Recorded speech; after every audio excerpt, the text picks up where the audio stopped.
Сәлем қымбатты достарым, сіздерге Pinduoduo'дан келген заттарымды көрсетейін, бағасын айтып өтейін. Маған лайк басып тіркелуді ұмытпаңыздар. Қызыма биге қатысады, соған осындай аяқ киім заказ бердім. Таразда бағасы 8-9 мың, ал мен Pinduoduo'дан бар жоғы 1800-ге заказ бердім. Келесі кезекте әрине для себя любимый осындай кофточка заказ бердім. Кала-кала шалбармен киемін деп. Материал өте керемет, цветі айвори, ішіндегі матасы ХБ. Мынандай қараңыздаршы, қандай әдемі. Бұны қанша деп ойлайсыздар? Бар жоғы 3500 теңгеге заказ бердім. Ал бұл кофталар қалада нарықтағы бағасы 9-10 мыңнан. Және де қызыма двойка заказ бердім.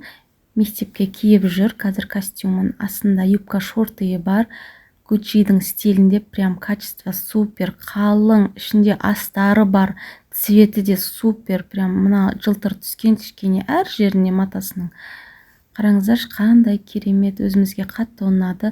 Ал бағасын естісеңіздер шок боласыздар. Бар жоғы 3400 теңге. Қараңыздаршы, юбкасында качествосы қандай керемет астарымен. Қызыма ұнады. Достар, менің плейлистімде Pinduoduo деген папка бар. Сол жерде осы Pinduoduo жайлы, қалай тіркелу керек жайлы бәрін, қандай заттар алу керек жайлы бәрін айтатын боламын. Маған лайк басып тіркелуді ұмытпаңыздар.